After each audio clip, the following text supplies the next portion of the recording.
Hey everyone, welcome back to my channel. This is Samantha Hildebrand. I am a type 1 diabetic as of February 18th, 2021. I'm coming up on my 3-year type 1 diabetes diaversary, which is insane. I can't believe it's been that long. I've learned so much over these past almost 3 years, and it's crazy.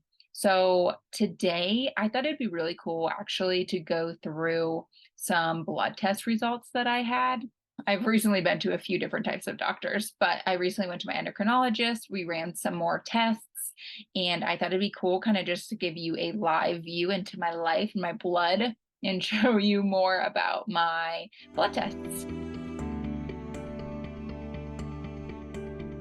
The reason why I think this would be a cool thing to do is because nowadays on the internet, there are so many people being not fully themselves and they're being maybe fake. I don't know if fake's like the right word, but they're just not being fully themselves.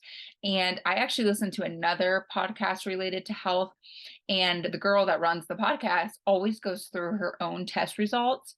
And I think it's really cool because you get to actually learn about the person, like really learn about them, and like they can't lie through a test. You know what I mean? So it's cool to hear her test results and how it may be similar to the ones that I have, and just, to bounce ideas off of.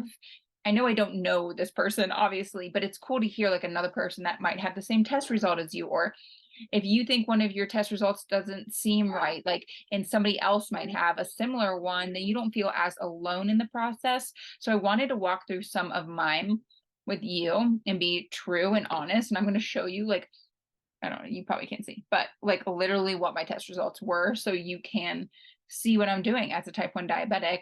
And I also have hypothyroidism, and I also just got some other diagnoses, whatever the word is. And so, yeah, I just wanted to walk through it. And this might not be cool for you. It might not apply to you at all. But if you've ever gone through any health issues, you feel really alone a lot of the time. And it's nice when you hear somebody else publicly talking about it, because then you're like, okay, I'm not the only one that might be having this issue, or might not be the only one like struggling with this, or whatever the case might be. So I try to be as open as I possibly can. Honestly, I'm not super brave all the time either, and I am announcing this stuff to the world. So like sometimes I don't want to share either, but I love the people that do share because it makes my life easier and it makes me feel more normal. So I try to be that person for other people as well. And so into the test results here. So my endocrinologist in early October took a lot of tests. Let's go over first the basic metabolic panel. My glucose at the time was 111. So it was rated high. Crazy, right? 111, and I was rated high. Unreal. But it wasn't valid for a normal human at that time of day. So there you go. My bun ratio was 16, so it was in range. My sodium level was 139, in range. Potassium was 4.5, which was in range. Chloride 104, which was in range. CO2 was actually kind of on the lower end. It was still in range, but it was 21. The low end is 20, so I was on the lower of that. And calcium was 9.9, so which was in range. So I was pretty much in range except for my glucose for all of those test results, which is cool. So we actually ran my A1C again. And so I have an A1C done in the summer, but we wanted to run it again because my husband and I are planning for a family sometime in the next 6 months, ideally. So I'm going to be getting on a more strict A1C schedule. And so we ran it again. And it was actually a 6.1, which is the highest A1C I've had since diagnosis. And so I wanted to bring that up because I know a lot of my past videos have been all about like lowering your A1C and getting a low A1C and all the things you can do to get a low A1C below 6. Well, I've been very stressed lately for a lot of different reasons, mostly because of my health. I'm also an entrepreneur, so I have a lot of stress going on, and I've been extremely stressed over the past few months. about just like life in general. And I've been so sick and tired of being like ill. I feel like ever since my type 1 diabetes diagnosis, things just keep happening to me health wise. And I'm fed up with it. And so I'm taking matters into my own hands, of course, and I'm trying to learn about all the things going on with me on my own.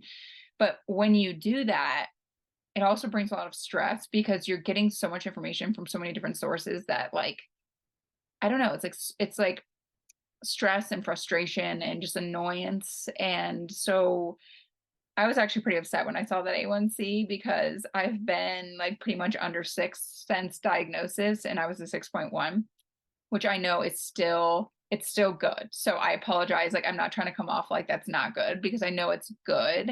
And I know some of you might be higher than me with your A1Cs. So if you are, like, great, like whatever works for you works for you. I was just upset because I've been lower. So I'm comparing it to myself, and the fact that I'm a little bit higher on this A1C kind of upset me. But I know it's related to the stress because I just have been so stressed with my life issues lately. But I also wanted to let you know that I got a 6.1, and I'm just like you, and I have days where I do terrible with my diabetes. So I wanted to share that also with you guys. Let's see. So for my hypothyroidism, I know a lot of you have hypothyroidism as well. So what's up, my hypo peeps? I actually was low again. I mean, once again, normal range, but low. For my TSH, I was like literally right on the line for low to normal, but my endocrinologist didn't seem too concerned about that one. My T4 was 1.38 in range. Let's see what else you guys care about. Cholesterol, this was a good one I actually wanted to share too, because I've been eating a lot of meat, like a lot of meat. My snacks are meat. I eat meat with every single meal now. And I was a little worried about my cholesterol, but it was perfect, right in the middle, right in the range, 158. So that's good. I was a little worried about that. I thought they were going to yell at me for having high cholesterol because that's what tends to happen when you eat a lot of meat. But I haven't solely been eating meat, and I've only been eating a lot of meat for a few months. So that might be why. Maybe that will change in the future if I continue that. Yeah, so my both cholesterols that she tested, cholesterol total and LDL cholesterol, were normal. So my cholesterol was great. So that is kind of the endocrinologist side of the things that we tested for. So overall, my test was pretty awesome, except for my A1C. So for me, I feel bad saying that it wasn't good because I know it was good. It's just comparable to my history of A1Cs. It was not good. And so it upsets me. But other than that, all of my tests were pretty normal, which is awesome. I've also had a lot of OBGYN related tests because of the fact that my husband and I want to start a family in the next 6 months to a year. And so I've had a lot of those done as well. And most of those numbers were also normal, which is really, really great. So anyway, I hope that was helpful. If not, if you're like, that was the worst video ever, just let me know. But I just wanted to share that with you guys today too. So I appreciate you listening. I appreciate you being kind to me also, like as I share this information, because it's not easy for me either. I mean, I'm not like happy to share these details to the world. So thanks for being kind to me as well.